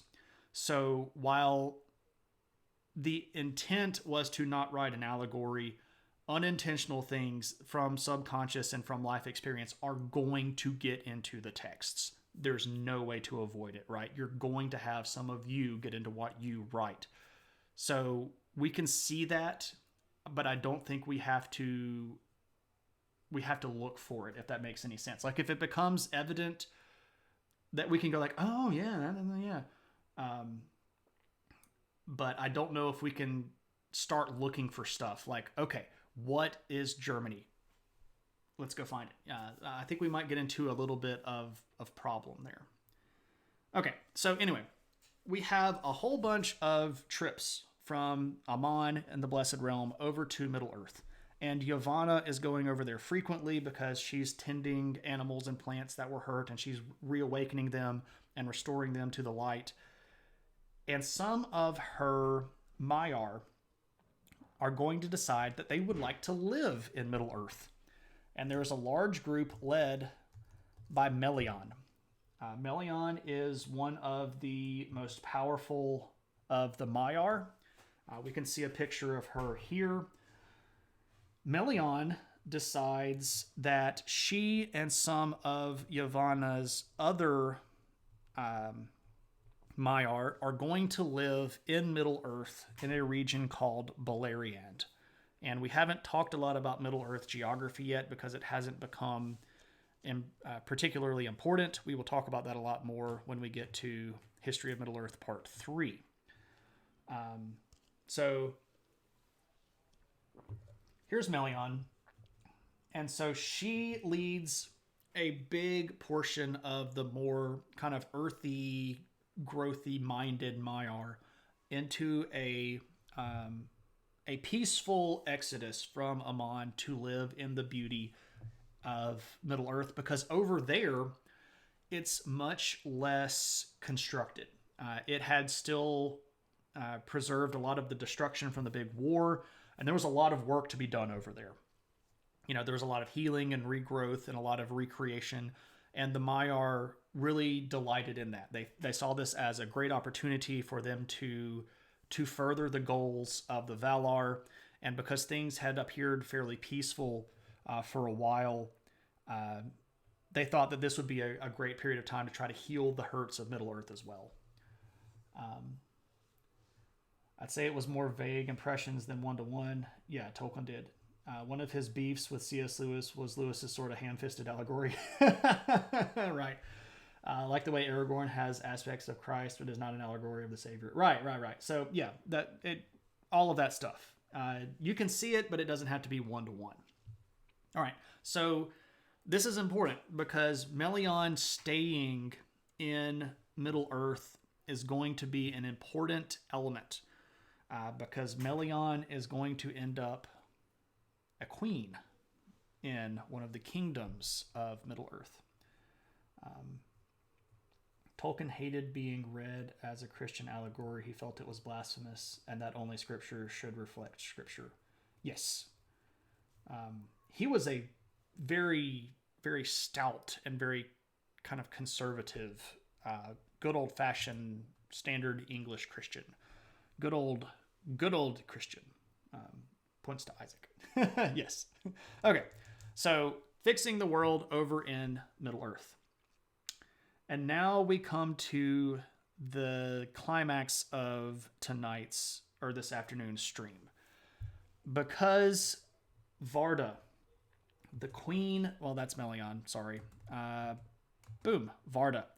The queen of the Valar decides that at her moment in time, she was so sort of proud is not the right word. How do I say this the right way? She had become so she was content, but that's not the right word either. She decided that it was her moment. And the Valar had once again created beauty and created the world. And she wanted to stand up and basically shake her fist at Melkor. They had begun to reshape the world and bring back everything that he had destroyed. And she was standing in righteous indignity against him. And basically like, you tried to break us. You didn't break us. We win. We made it again. And we've made it better. It might be different, but it's still here. And we're still waiting. And we're still the ones on the right side. So forget you. And Varda is going to make her greatest creation, the stars. And this is where she ends up getting the nickname Elbereth, but we'll talk about that a little bit later. If you'll remember in The Lord of the Rings, one of the things that you hear about in the discussion of the lamp, the little hand light that Frodo gets from Galadriel, is that it has some of the light of the stars in it, and especially the stars of the particular stars that refer to the Lady Varda. And one of the passwords that Sam and Frodo use in the beginning of their descent into Mordor is Elbereth, her nickname, because no orc would ever utter that name. So Varda creates the stars. And originally they're just sort of scattered up there. They're small lights. They're scattered around in the heavens. But then she begins to shape them. And she starts making all of the constellations. And in particular, she puts a particular constellation up in the north because she suspects that's where Melkor is. And she makes something called the Great Sickle.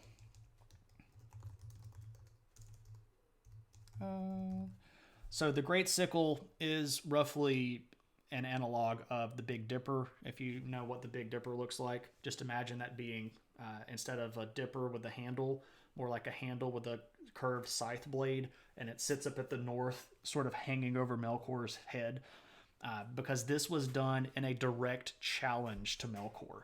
Like, all right, punk, you've done some stuff. Yeah, you've messed some stuff up. Yeah, but look what we have done. We've bounced back from this, so forget you.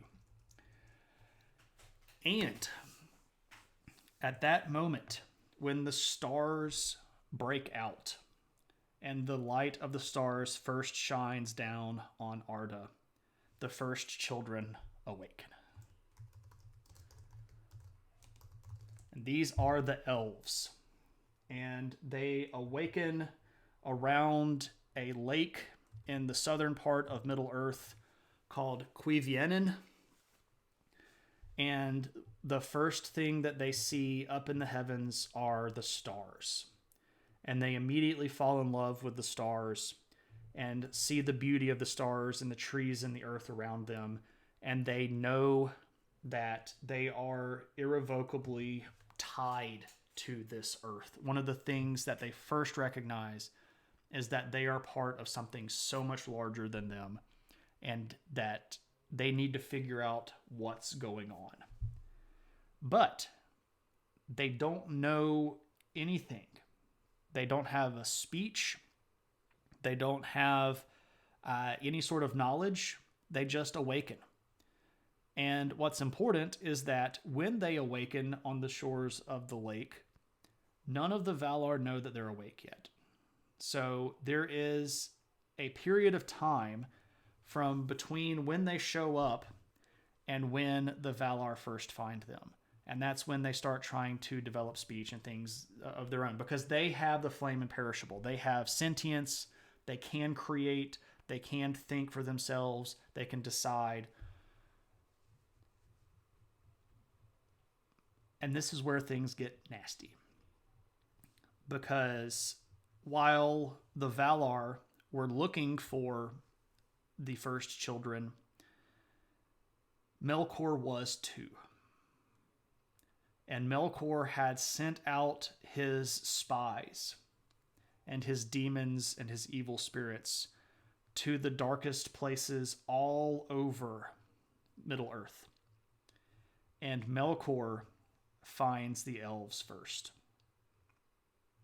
And that's where we're going to end it today. Because I want to leave you on the cliffhanger, because you gotta leave them something, right?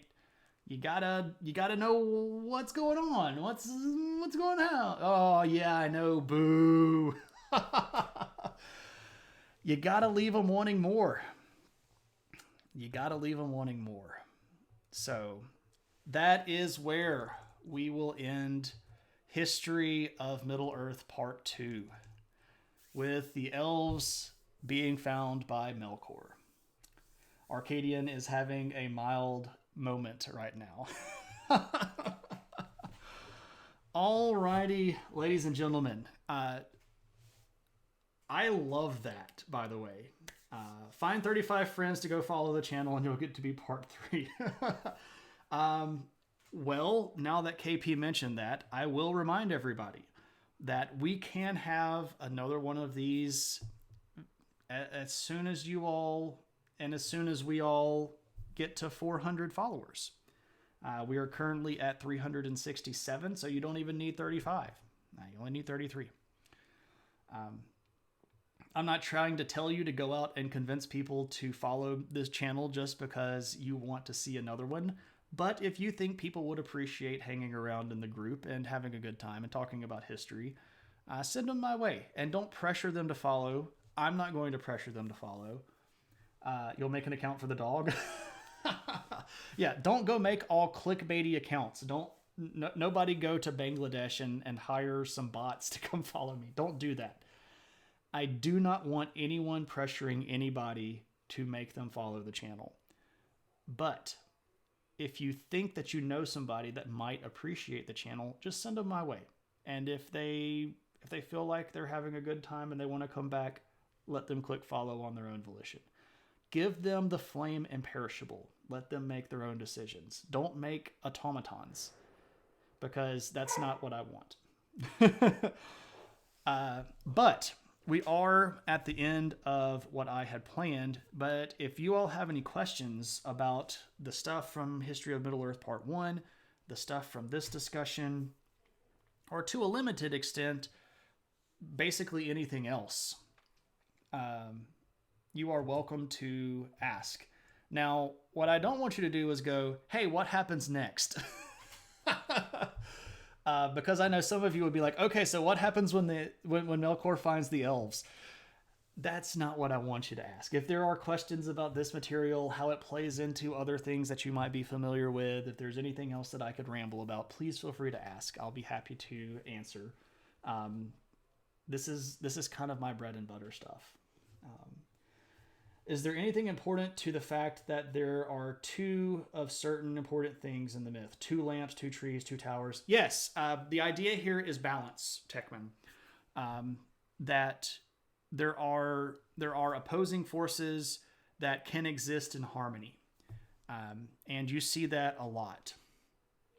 Which is why, and the idea of symmetry and balancing forces extends a lot. So if you want to break it out to even the choosing of the followers, right? So when Elrond is choosing the Fellowship of the Ring, he says, we will choose 9 riders to set against the black. So there are 9 ring wraiths. He's going to choose 9 walkers to be in the Fellowship to set against the 9 black riders. So there's this common theme of balance and proportion. So that goes through a lot of stuff, where you have the good wizard Sauron, but you have, the good wizard Gandalf, but the evil wizard Sauron, and they are at odds with each other, so they sort of balance each other until Sauron gets powerful and becomes too powerful. Then he throws things out of balance, which is why balance has to get restored.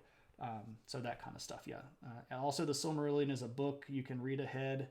Oh yeah, if you want to, you can just go read the Silmarillion. You don't have to hang around and wait for me. I don't expect that my streams are going to cause some sort of epic jump in Silmarillion sales, but the 2 lamps and the 2 trees represented the sun and the moon. They do. And the sun and the moon are considered opposing and balancing forces as well. But that's just sort of a continuance of the concept of opposing forces. So you have the gold and the silver. But one of the things that I'll say, like during the period of the trees, right? So the period of the trees begins and they have very low light. And then it rises up over the course of about 3.5 hours. And they hit the top of their light when they're the only one shining. And the other one is dim at that point. And so over the course of the next 7 hours, they will come into balance. And there's that hour in the middle where they both have the same amount of light being given off. And it's described as the best time of the day, when everything is at peace and harmony with each other and the light of the trees was in balance. That was the best hour. So there we go. The 2 towers were also named after the sun and the moon. Yes, that's Minas. Originally they had different names, Minas Ithil and Minas Anor, but in the time we get to Lord of the Rings, you have Minas Morgul and Minas Tirith. The sun and the moon towers got renamed to the Tower of Witchcraft and the Tower of Guard. And doesn't Tom have a daughter? Tom is married to the River's daughter. Now, if you're talking about some of the poetry that has Tom Bombadil in it that is outside of Lord of the Rings, there's a lot of question about how that actually integrates into Lord of the Rings, because Tom Bombadil actually shows up in a lot of poems. Well, not a lot, but more material outside of Lord of the Rings in a standalone book that you can, read or go get yourself. I think you might be referring to, though, as the River's daughter, who called Goldberry, which is Tom Bombadil's wife. Daft question, but is there any real canon image of Sauron's face? No, not that I know of. Usually by the time you see Sauron, he's wearing the big helm. There might be a few images that were done by Ted Naismith that were official. Maybe there's not a lot of stuff from the Second Age, though. The Second Age is when Sauron appeared as a beautiful man, and by doing so, sort of betrayed the Númenóreans.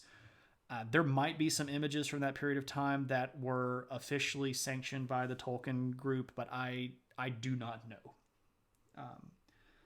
We know you love Lord of the Rings. What's your opinion on C.S. Lewis? I love Lion, Witch, and the Wardrobe. The Narnia series is great. I learned to read on those books when I was very, very young. Well, I mean, like you read the, dog runs fast, dog jumps over the, fox or whatever. So you read that stuff. But one of the first story books that I read that actually had a story was Lion, Witch, and the Wardrobe. So Horse and His Boy and Prince Caspian and Silverchair, all that stuff. I love that stuff. It's different. It's written for a different audience. It's written with a much different style, with a much different purpose as well. But I really like the Narnia series. I'm not such a fan of the first story. So if you go today and get a collected volume of the Chronicles of Narnia, the stories that are collected inside of that are in chronological order, but not necessarily in the order that Lewis wrote them or envisioned them, right? So much like Tolkien, Lewis has a big imagination, and he wrote a lot of stuff kind of out of order and ideas of things out of order. Sorry, I'm trying to see who we might be able to raid here in just a second.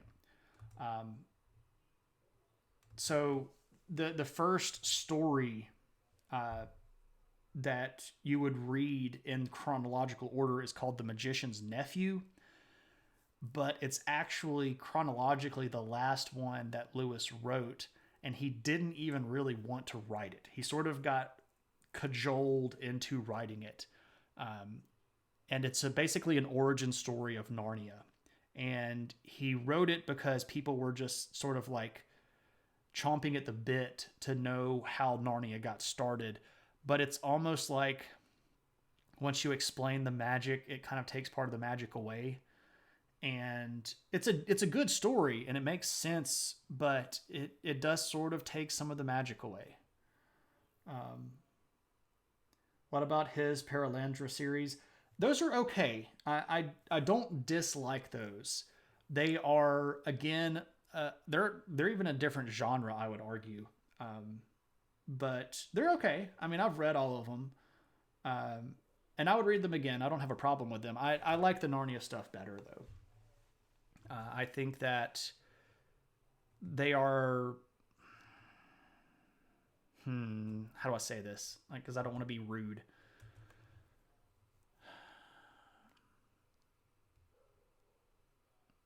I think they were probably C.S. Lewis trying to do something different because he wanted to do something different. Because remember that Lewis also wrote a lot of nonfiction. He wrote a lot of really kind of scholarly philosophical stuff. And that's what he was more or less known for. And then when Chronicles of Narnia came out, people were like, oh, dude, you got to do more of these and you got to do more of these. And then he's like, well, no, actually he wrote the outer space stuff first. That's right. He wrote those in like the early 30s, and then the Chronicles of Narnia stuff was like in the 50s. I don't know. Maybe I need to re-examine my knowledge of that. I haven't actually thought about those in a long time. I think those were like 30s and early 40s, and then Chronicles of Narnia were like in the 50s. I don't know as much about Lewis as I do Tolkien. And I know more about Lewis's religious and non-fictional writing than I do about his fictional writing. I know that they were good friends, though, and they did not care for each other's style very much. Well, I should say that Tolkien did not care very much for Lewis's fictional versions of stuff, especially his mixing of metaphors and his mixture of pantheons. Because, Lewis is like, what is mythology? I'll take all of mythology and put it in a blender and kind of dump it out liberally across the board. And oh man, that got Tolkien upset. He's like, that's from, no, you can't do that. He's like, you got dwarves and minotaurs? That doesn't go together. Anyway. Okay. Other questions. I'm happy to chat for at least a little bit more. Fun thing about them, though, they were cool enough to get drunk on each. Yeah, absolutely. They were still really good friends. And see, you can disagree with people and still be great friends with people, right? So there we go. All right. So, any other questions about stuff?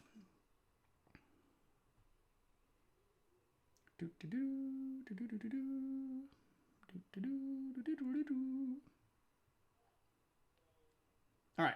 Not seeing anything else, so I think we're going to go raid. I'm going to go do a raid. And I think we're going to go raid Becca, because I don't know if I've ever actually raided Becca or not, but I think we're going to. Because Becca is a great streamer, a really cool person, and I think that some of you all, I'm sure that some of you all actually already know who she is. No worries about that. But if you don't know Becca, we are about to go hang out in her room. So if you would, hang around. So thank you all so very, very much. This has been History of Middle-earth Part 2. Remember that if you want History of Middle-earth Part 3, we need to get to 400 follows. Again, we're at 367, so we're about to head that way. Awesome stream. Can't wait for the next one. All right, everybody. We will see you around. Definitely next time I'll be on is next Thursday night. I might be on sometime between now and then to do some Gundam stuff, but I don't know. I've got a lot of stuff on the plate. So definitely next Thursday night, we'll be talking about the Parthians, 1900 Central Standard Time. Otherwise, I will see you all next time. Have a good one.